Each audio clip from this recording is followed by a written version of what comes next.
Hello! I've been traveling for 2 months now and have been to some amazing places and learned so much along the way. I traveled to France, Turkey, Greece, Italy, Austria, and now I'm in Germany. In these past months, I've come to realize that traveling is as much about making myself comfortable as about seeing places.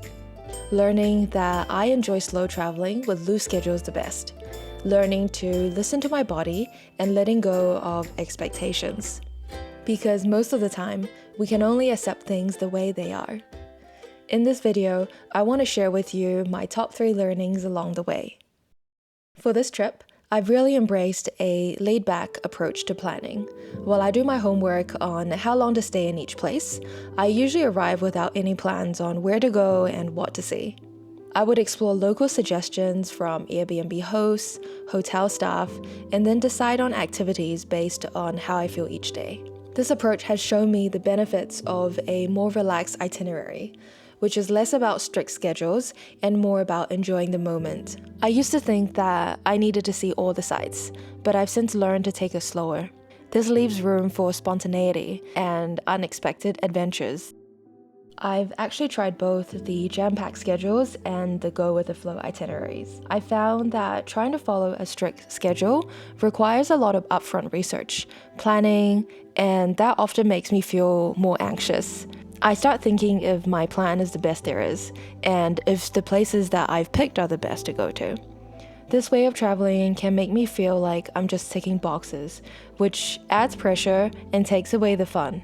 On the other hand, when I arrive with mostly blanks on my schedule, this has allowed me to wander into places that aren't in the guidebooks, but are now some of my most favorite memories. The downside of planning on the go is that sometimes you use time and money to research on the day of. I found myself paying a premium for last-minute tickets or missing out on a highly rated restaurant because I didn't have a reservation. It's really just a trade-off. And I like to think of it similar to the 20-80 rule. Planning on the go feels like I'm using 20% of my effort to get 80% of the gain, just being in the place and experiencing it. As someone who usually likes having a plan, I am proud that I'm feeling better about not knowing where I'm going to be and what I'll be doing. In a way, I challenge myself to step out of my usual comfort zone on my trip and see how much more flexible I can become. Let's talk about really listening to what your body and mind needs, then adapting your schedule according to it. When I first started my trip in Paris, I got sick. I felt so exhausted with a headache, muscle ache, and ended up spending several days indoors taking care of myself, cooking comfort meals, watching TV, and just resting.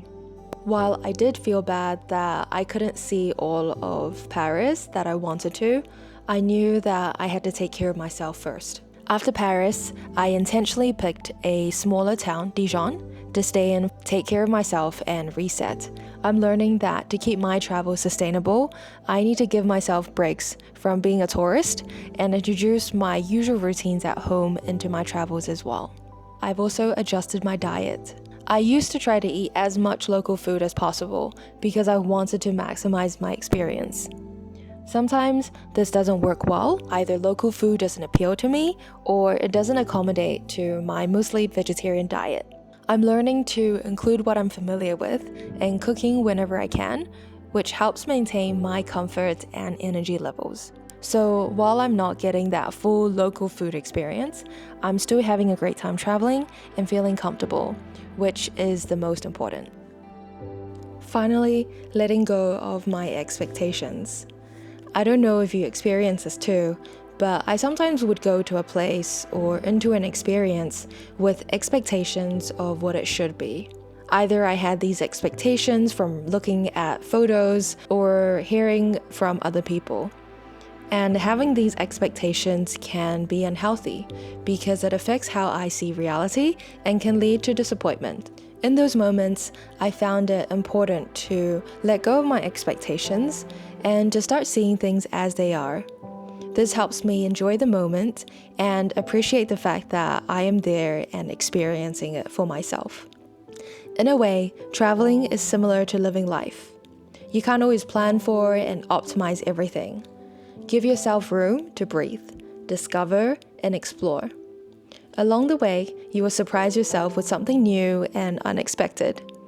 Staying open-minded for when challenges arrive, because they will. And that is the beauty of it all. Thank you so much for watching. I hope this inspires you to take a step back and think about how you travel. Maybe it's time to slow down and simply be present in the moment.